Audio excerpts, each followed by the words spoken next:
Good morning. It's Ayya Vimala, and today is August the 8th.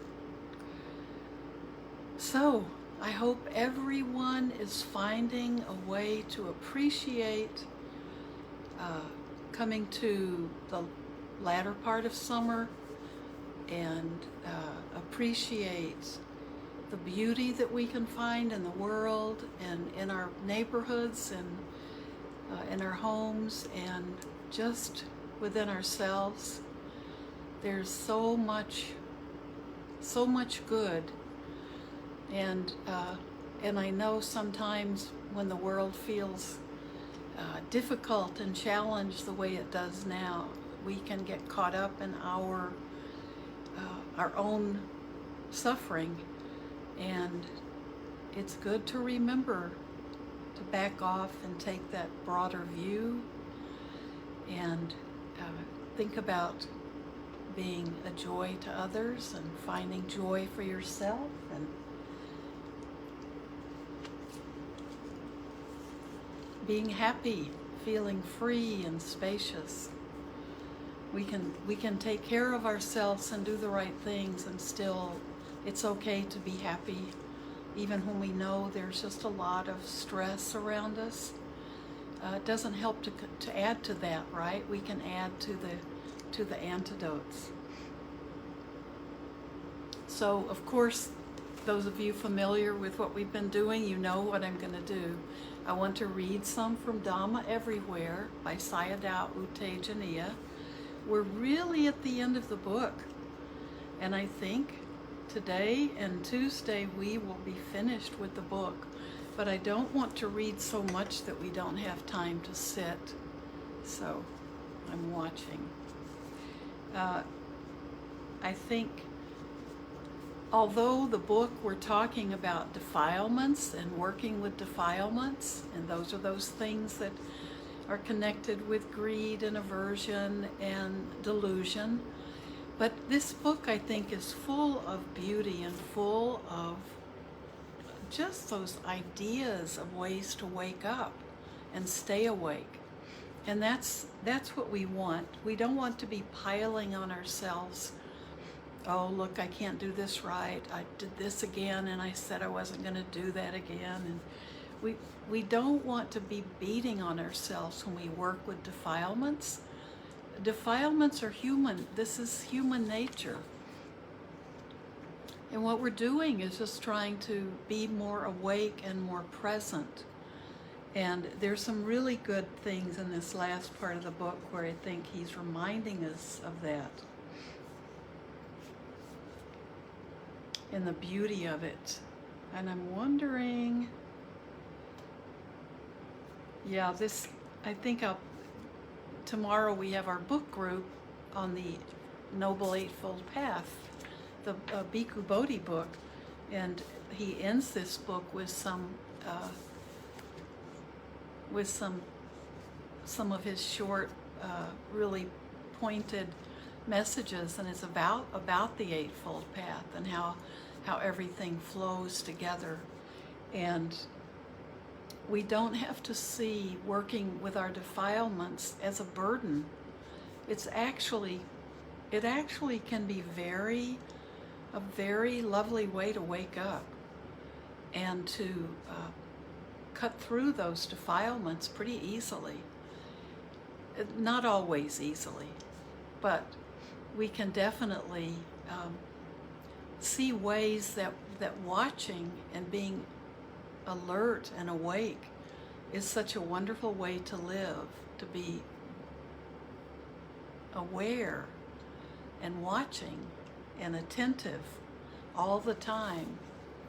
And that's a wonderful way to live. That's not just a way to work with the things that we would like to change about ourselves, right? That's just a beautiful way to live. We just can catch so much more of the world that way. So I just want people to know this is not negative or difficult or and I think if you've been with me as we've been reading the books, you see there's just a joyful element in the way he writes. and the way he connects everything. So we stopped at Vipassana Samadhi. So Vipassana is insight, and Samadhi is that focused, that balance of mind, stability of mind. So Vipassana Samadhi. Samadhi comes from right attitude, right idea, and right knowledge. You are not trying to do anything with craving. You are not trying to do anything with aversion or delusion. You are aware of the present moment with the right attitude. Whatever is happening in the mind and body is just nature.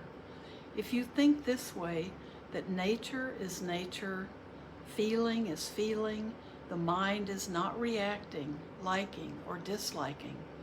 So the mind is peaceful and stable. Whatever is happening is not your responsibility. Your responsibility is to try to think the right way and to try to be aware continuously. Right view and right thought is very important. With right view and right thought, Samadhi is already there. Check in your mind. If there is no craving, no aversion, and no reaction, this is also Samadhi. This is Vipassana Samadhi and Sama Samadhi. Because of understanding, because of right view, because of right thought, the mind is already calm, peaceful, and stable. So now we're talking about the Eightfold Path. The meaning of Samadhi is stability of mind, not focusing. Just ask yourself how the mind is working, why the mind is working, and if the mind is relaxed. Check the quality of mind. With just checking, you don't need too much energy to be mindful. If you have the right view, right idea, and right thought, then the mind is stable. When the mind is calm and peaceful, this is Samadhi. If there is no greed, this is Samadhi. If there is no aversion, this is also Samadhi. This is Vipassana Samadhi. Expectations and patience. For any experience that appears, check to see whether you have a reaction. Are you interested in being mindful? Are you interested in practicing? Why are you aware? Your practice should be simple and natural with no expectation. You are not trying to gain something. You are trying to be aware in the present moment. If your expectations are high, the mind will not have any interest. That's a great sentence. If your expectations are high, the mind will not have any interest. It can't be satisfied with what it already has. The mind becomes bored or disinterested. If you understand in the present moment what you are doing and already getting, understand clearly, the mind can be satisfied or interested. Meditation is a learning process. You can't hurry. Meditation is recognizing what is happening. Sometimes expectations arise, but that's not a problem. The only thing you need to do is to recognize that the expectation is there. Don't judge this expectation. Meditation is not about trying to change anything or trying to control anything. It is just recognizing what is happening. Don't complicate things in the present moment. Be simple and just know. If you don't have expectations, not wanting anything, the mind is already at peace. Being present. Stay with the peace in the present moment. Just be in the present moment. Stay in the present moment. The present moment is the only thing that exists. Past does not exist and future does not exist either. Now, stay in the present moment, peacefully. Just simply be aware in the present moment. The mind is very peaceful and not wanting anything. If wanting or craving exist, your duty is just to recognize. No need to judge what is happening. When we meditate, there is no need to hurry. You are not going anywhere. We are staying in the present moment fully. If you can stay in the present moment, you can be satisfied. Because of knowing, you understand what is happening now, understand what is going on in the present moment. This is real life. Whatever you put into the practice, you get in return. If you don't know what you are already getting, you will want more. You get as much as you put in if you can stay fully in the present moment. Expectations can't come. They won't come. No need to regret the past. No need to expect the future. You are trying to think the right way. Thinking is very powerful. If your thinking is reasonable, if your thinking is right, the mind is already calm, relaxed, and peaceful. When the mind is interested, wisdom is working. Because of knowledge, because of wisdom, the mind is peaceful and stable already. So that's why there's no need to use too much focusing. Check the mind, what the mind is thinking and what the mind is knowing. Only interest is necessary. When the mind is interested, wisdom is working. When we are meditating and the mind thinks about the Dhamma, about practice, nature, or object, this thinking makes our awareness stronger and stronger because of interest. The Dhamma nature is more awake and alert because of checking. If our minds are thinking these right thoughts, the mind can't be sleepy. Then we are thinking the right way. We must both think about the practice and practice. We are not blindly aware. Awareness alone is not enough. Awareness and wisdom come together. If someone is aware continuously, natural wisdom will slowly grow.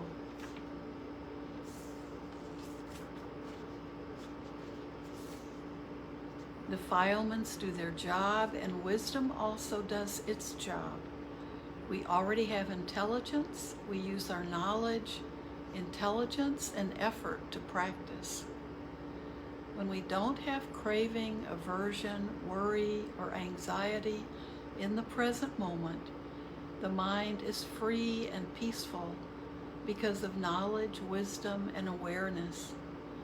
Do you understand this? It's not only about being mindful. We are being aware, thinking, and recognizing. We should be thinking about the practice. If we are thinking the right way, the mind can't think the wrong way. We prevent delusion when we are aware and when we understand.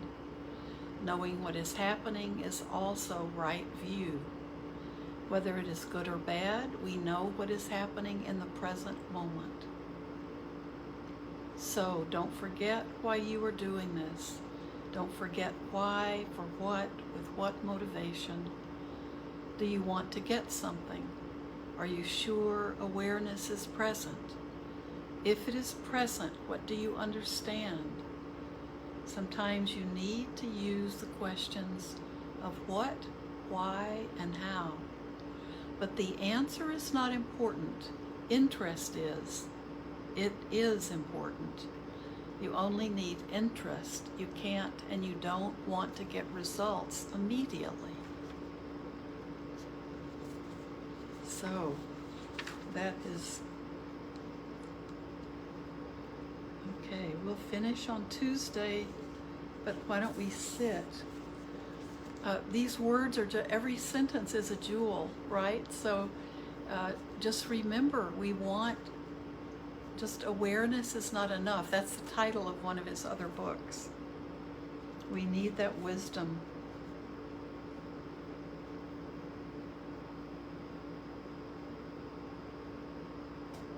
We are being aware, thinking, and recognizing.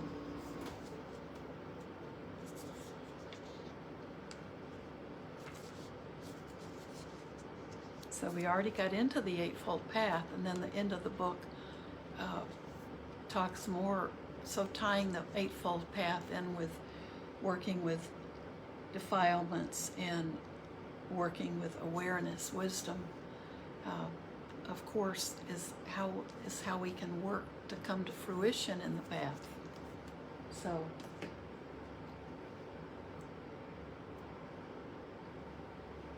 I shared with you last week about my daughter's cat, and today she's being with him. She's always with him, but she realizes his time has come. He's not able to stand, and he's very weak. And they're together, and I'm checking in on her. I don't think he'll make it even till Tuesday, so he may pass today. So her being with him is so good for both of them, because she can be in the present moment with him and bringing love to him and thinking.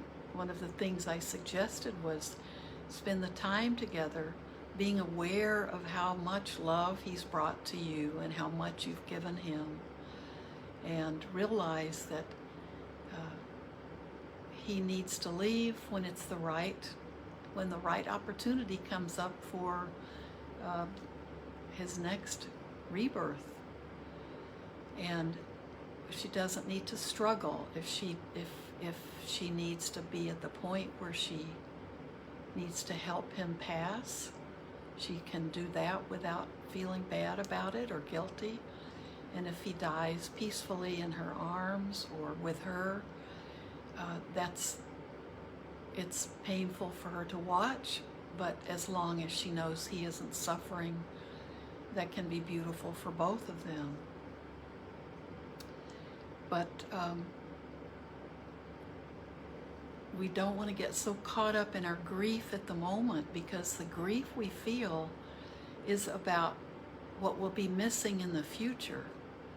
But the moments we have with a loved one, an animal loved one or a human loved one, when we're with them at the end of their lives, it's wonderful to be with them, to be present with them, and not be upset because of what we'll be losing, but just be with them and try to be able to bring up beautiful memories, although I know that's the past, but bringing up those beautiful memories and that love can help you make it in the present moments when you're struggling. And then just allowing yourself to be present. It's everything that Ashin Tejaniya is talking about in this book. So why don't we practice? We'll get started, and maybe you can continue. Try to be out in nature some today. So you can close your eyes, unless you need to have them open. Maybe you can let them be kind of half-masked. Be aware of the body breathing.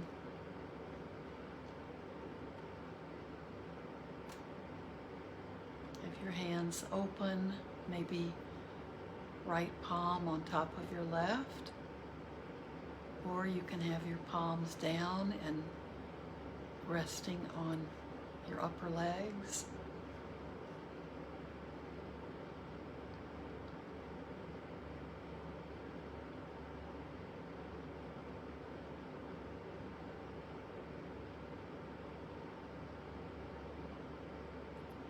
If you feel calm and peaceful, you're already in samadhi. You don't need to focus. We're just naturally coming into that stability of mind.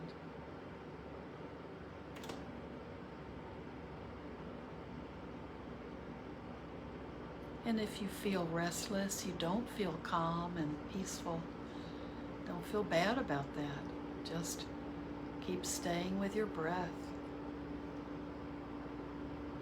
allowing your body to calm down, allowing your breath to help you.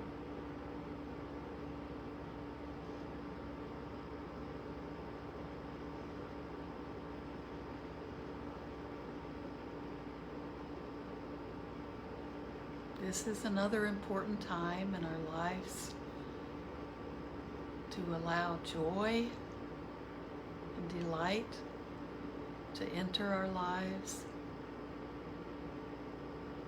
There's so much going on that can pull us down or leave us with lots more questions and answers. So it's important to find the joy. It's important to find things that can delight you. They help wake us up.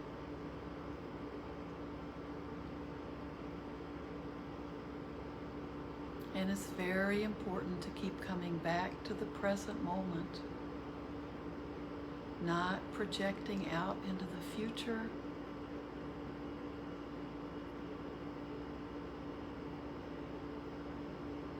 but working with the present moment.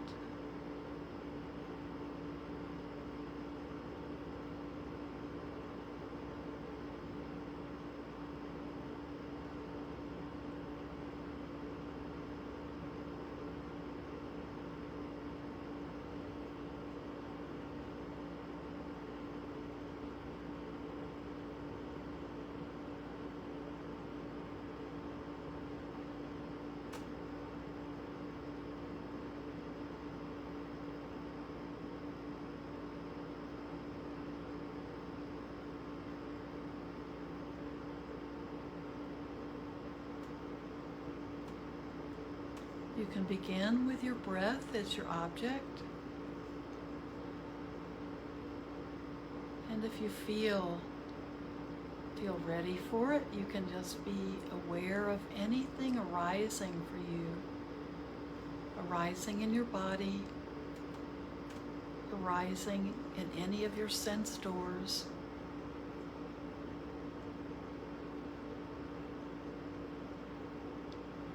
Any of those can be an object as well.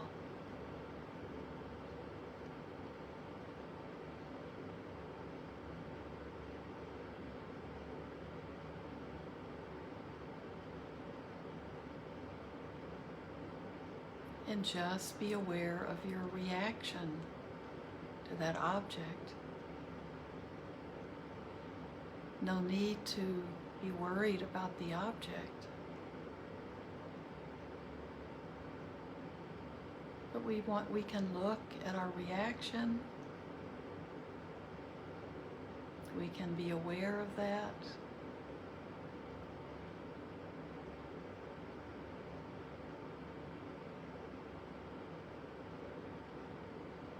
We can recognize the reaction.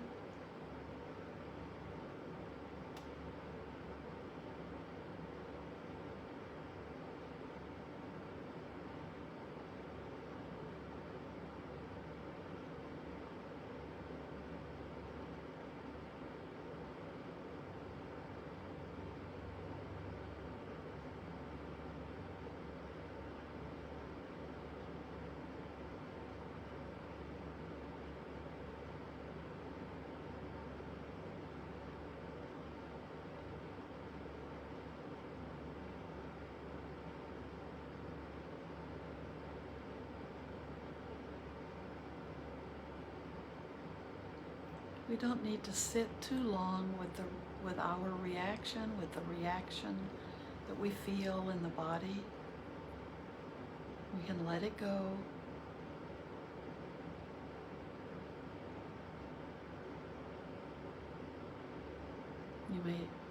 You may want to note if it's kind of a craving or desire that arises, or aversion.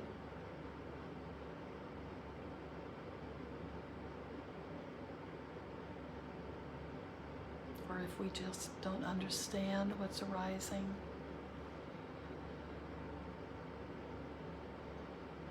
If it's cloudy, if it's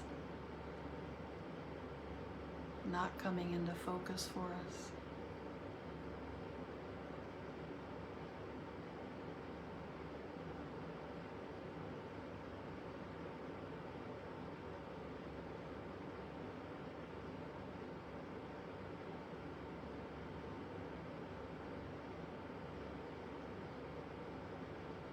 And then allow yourself to come back to the present moment.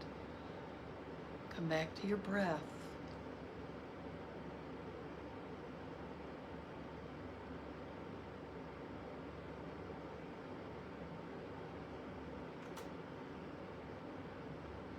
A thought can be an object.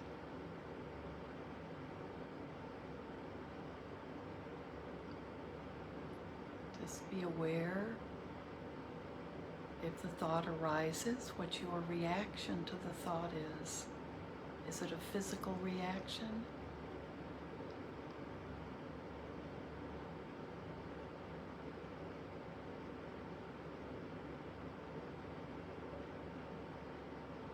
Is there happiness because it's a beautiful thought?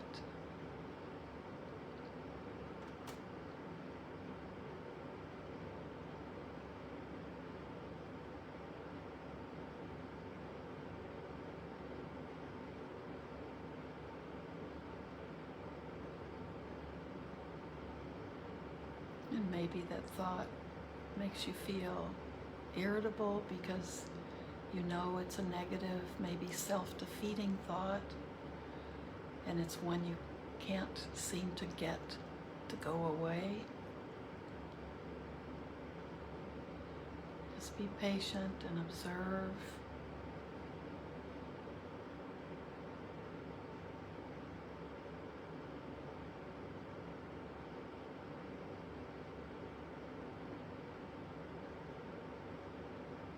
You can let it go.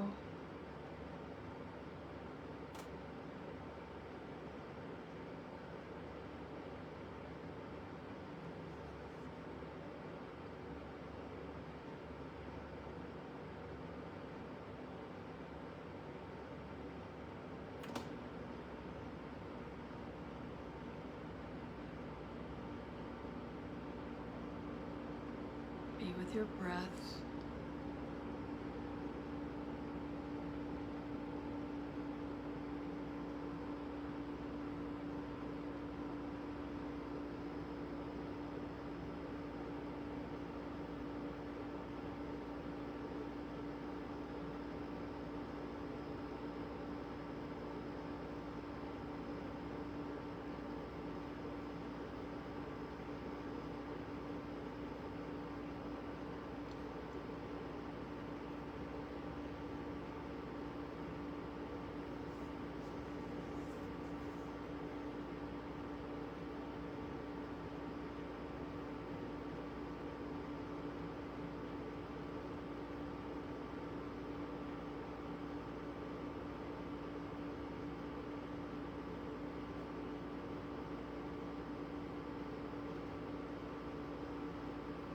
I hope you can continue to sit, and if you keep sitting, I want you to end your practice with metta, with loving kindness. It doesn't have to be long, or if you want, you can sit with metta for the rest of the day. But end your own practice with sending those wonderful thoughts of kindness and friendliness to yourself. May I be well. May I feel safe.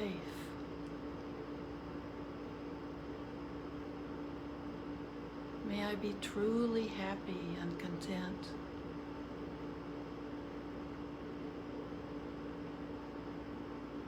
May my best intentions come to fruition.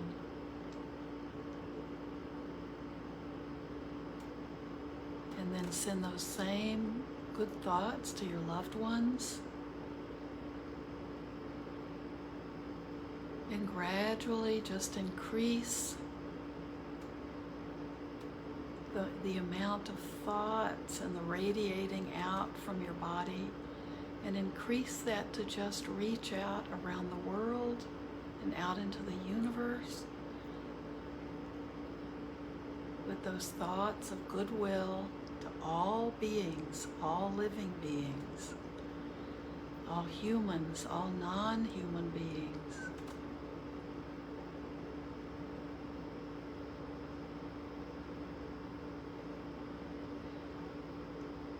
So may all of you be well, happy, and peaceful, and may everything we do or say today be for our benefit, but also may we always be aware that we are doing things for the benefit of all living beings.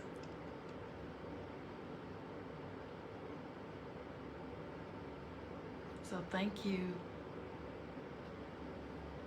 Thank you for letting me share practice with you.